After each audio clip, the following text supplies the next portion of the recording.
வணக்கம். தமிழ் வெற்றிலை சமையலுக்குள்ளே போகலாம் வாங்க. நம்மளோட சேனலை நீங்கள் ஃபஸ்ட் டைமாக பார்க்குறீங்க அப்படின்னா சப்ஸ்கிரைப் பண்ணுங்கள், பெல் ஐக்கானை கிளிக் பண்ணுங்கள், ஆல் பட்டனையும் செலக்ட் பண்ணி விட்டுருங்க ஃப்ரெண்ட்ஸ். அப்போ தான் நான் தினம் போடுற வீடியோ உங்களுக்கு நோட்டிஃபிகேஷனில் வரும். வாங்க வீடியோக்குள்ளே போகலாம். இன்றைக்கி நம்ம ஒரு முக்கியமான ரெசிபி பார்க்க போகிறோம். என்ன அப்படின்னா குழம்பு மிளகாய் தூள் பார்க்க போகிறோம்.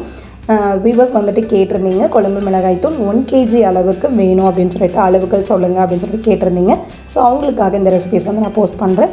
ஸ்கிப் பண்ணாமல் பாருங்கள், அப்போ தான் உங்களுக்கு அளவுகள் கரெக்டாக புரியும். அது ரோஸ்ட் ஆகிற டைமும் உங்களுக்கு கரெக்டாக தெரியும். இதில் அளவுகள் மிஸ் ஆயிடுச்சு அப்படின்னா டேஸ்ட் அந்தளவு நல்லா இருக்காது. ஸோ அதுக்காக தான் சொல்கிறேன். இப்போ நம்ம 1 கிலோ குழம்பு மிளகாய் தூளுக்கு 1 கிலோ மிளகாய் வத்தல் எடுத்திருக்கேன். அந்த 1 கிலோ மிளகாய் வத்தலை இப்படி கொஞ்சம் கொஞ்சமாக மிளகாவை சேர்த்து லைட்டாக எண்ணெய் விட்டு நல்லா ரோஸ்ட் பண்ணி எடுத்துக்கலாம். அந்த வறுக்கையில் அந்த மிளகாவோட வாசனை வரும். அடுப்பை நீங்கள் ஹையில் வச்சுட்டு பாத்திரம் ஹீட் ஆனதுக்கப்புறமா நல்லா அடுப்பை கொஞ்சம் மிதமான தீயிலேருந்து கம்மி பண்ணிக்கோங்க. அப்போ தான் அது நல்லா ரோஸ்ட் ஆக அந்த வாசனை உங்களுக்கு தெரியும். அந்த டைமில் நீங்கள் அடுத்த பேட்ச் இதே போல் கொஞ்சம் கொஞ்சமாக போட்டு நல்லா நீங்கள் ரோஸ்ட் பண்ணி எடுத்துக்கோங்க. மிளகாய் வறுக்கையில் காட்டம் படும். ஸோ கவனமாக செய்யுங்க. மிளகாய் வறுத்து முடிச்சதுக்கப்புறமா 1 கிலோ மிளகாய்க்கு 700 கிராம் மல்லி, 700 கிராம் அளவுள்ள மல்லியை சேர்த்துட்டு கொஞ்சம் எண்ணெய் சேர்த்துட்டு அடுப்பை லோ ஃப்ளேம்லேயே வச்சுட்டு கை விடாமல் நல்லா கலந்து விட்டுக்கிட்டே இருங்க. அப்போ தான் எல்லா பக்கமும் ஈவனாக நல்லா ரோஸ்ட் ஆகி வரும். நமக்கு இந்த வாசனை ரொம்ப முக்கியம். அதே போல் வறுக்கிற டைமிங் ரொம்ப முக்கியம். வறுக்கிற தீ மிதமான தீயில் வச்சுக்கோங்க. அப்போ தான் கரெக்டாக எல்லாமே ரோஸ்ட் ஆகி வரும். மல்லி வறுத்து முடிச்சதுக்கப்புறமா 100 கிராம் அளவு ஜீரகம் சேர்த்துக்கோங்க. ஜீரகம் சேர்த்துட்டு அதே போல் இதுலேயும் ஒரு 1/4 ஸ்பூன் அளவு எண்ணெய் சேர்த்துட்டு அடுப்பை லோ ஃப்ளேம்லேயே வச்சுட்டு கரண்டி எடுக்காமல் நல்லா கலந்து விட்டுக்கிட்டே இருங்க. அப்போ தான் ஈவனாக எல்லா பக்கமும் ரோஸ்ட் ஆகி வரும். நமக்கு ஜீரகம் வறுபட்டுருச்சு. இதை நம்ம வேறு ஒரு பாத்திரத்தில் மாற்றிக்கலாம்.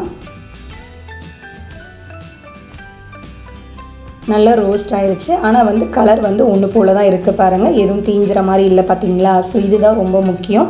தீஞ்சிடக்கூடாது, ஆனால் மனம் நல்லா வரணும், குக்கான மாதிரி வாசனை வரணும். அதுதான் ரொம்ப முக்கியம்.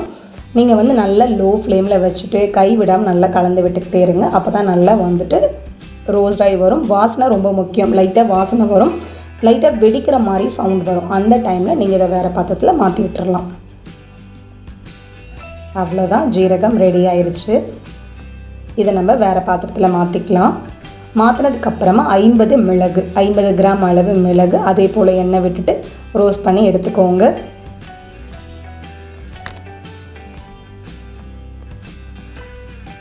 ரோஸ்ட் பண்ணதுக்கப்புறமா 50 கிராம் அளவு சோம்பு, சேம் எல்லாத்துக்குமே எண்ணெய் விட்டு தான் நீங்கள் ரோஸ்ட் பண்ணணும்.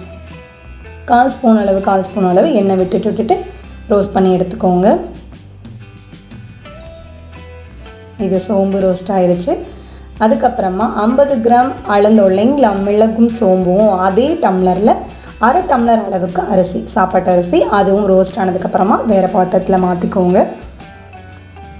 இப்போ கருவேப்பிலை 2 கைப்பிடி இறுக்கமாக பிடிச்சோம் அப்படின்னா 2 கைப்பிடி அளவு கருவேப்பிலையை, ஃப்ரெஷ்ஷாக இருக்க கருவேப்பிலையை நீங்கள் இப்படி ரோஸ்ட் பண்ணிக்கோங்க. அப்போ தான் நல்ல வாசனை வரும் நமக்கு. இப்போ ரோஸ்ட் பண்ண எல்லாத்தையும் மேலே மொட்டை மாடியில் இப்போ நம்ம காய வைக்க போகிறோம். இது 10 கிராம் அளவு கிராம்பு, 10 கிராம் அளவு பட்டை. இது நம்ம ரோஸ்ட் பண்ணணும்னு தேவையில்லை, ஏன்னா வெயிலில் தான் ஹீட் பண்ணுறோம். ஸோ உங்களுக்கு அப்படி டவுட்டாக இருக்குது அப்படின்னா நீங்கள் ஆஃப் பண்ணதுக்கப்புறமா அந்த வானிலையோட ஹீட் இருக்கும் இல்லையா, அட்ஜஸ்ட் அதில் போட்டு லைட்டாக பரட்டிக்கோங்க. அவ்வளோதான். இப்போ நம்ம மேலே எல்லாத்தையும் காய வச்சு மல்லி, வறுத்த மற்ற ஜாமானங்கள், கருவேப்பிலை, மிளகாய் தனியாக எல்லாம் காய வச்சுருக்கு. இப்போ இது குவான்டிட்டி அதிகம் அப்படிங்கிறனால நம்ம வீட்டில் இது அரைக்க முடியாது. ஸோ வெளியில் கொடுத்து மிஷினில் தான் அரைக்க போகிறோம். இந்த குழம்பு பவுடர் ரெடி ஆயிடுச்சு. அரைச்சிட்டு நம்ம வந்தோம் அப்படின்னா மூடி வச்சுருக்கக்கூடாது. கருத்துருன்னு சொல்லுவாங்க, மிளகாத்தூள் கருப்பாயிரும். ஸோ அரைச்சிட்டு வந்ததுக்கப்புறமா நல்ல ஒரு பேப்பர் போட்டுட்டு அதில் நல்லா இதை உணர வச்சுருங்க. அப்போ தான் உணர்ந்ததுக்கப்புறமா நீங்கள் ஒரு வழக்கமாக அடைக்கிற பவுலில் போட்டு அடைச்சிட்டிங்க அப்படின்னா வருஷமே ஆனாலும் ஒரு பூச்சி வராது, எதுவுமே கட்டிப்படாது, எதுவுமே வராது. உங்களுக்கு ரொம்ப சூப்பராக இருக்கும். மிளகாய் கையில் எடுக்கையிலே நல்லா நுணுங்கணும். அதுதான் நல்லா அரைக்கிற பதம். இப்போ மிஷினில் நம்ம நல்லா அரைச்சாச்சு. இது எல்லா குழம்புக்கும் நீங்கள் யூஸ் பண்ணிக்கலாம். நான்வெஜ்ஜு எல்லா குழம்புக்கும் யூஸ் பண்ணிக்கலாம். காய் இல்லாத புளிக்குழம்பு, காய் போட்ட புளிக்குழம்பு எல்லாத்துக்குமே இது யூஸ் பண்ணிக்கலாம். டிஃபன் குருமாவுக்கு இந்த மிளகாத்தூள் நீங்கள் யூஸ் பண்ணிக்கலாம். ஸோ எல்லாத்துக்கும் யூஸ் ஆகிற இந்த குழம்பு மிளகாத்தூள் வியூவர்ஸ் கேட்டாங்க, அவங்களுக்காக ரெசிபீஸ் போஸ்ட் பண்ணியிருக்கு. கண்டிப்பாக இந்த ரெசிபிஸ் எப்படி இருக்குன்னு சொல்லிட்டு ட்ரை பண்ணுங்கள். பவுடர் ரெடி ஆனதுக்கப்புறமா குழம்பு செஞ்சுட்டு எப்படி இருக்குன்னு சொல்லிட்டு கமெண்ட் பண்ணுங்கள். நம்மளோட சேனலுக்கு சப்ஸ்கிரைப் பண்ணுங்கள். அப்போ தான் நாளைக்கு நான் போஸ்ட் பண்ணுற வீடியோ உங்களுக்கு நோட்டிஃபிகேஷனில் வரும். தேங்க்யூ.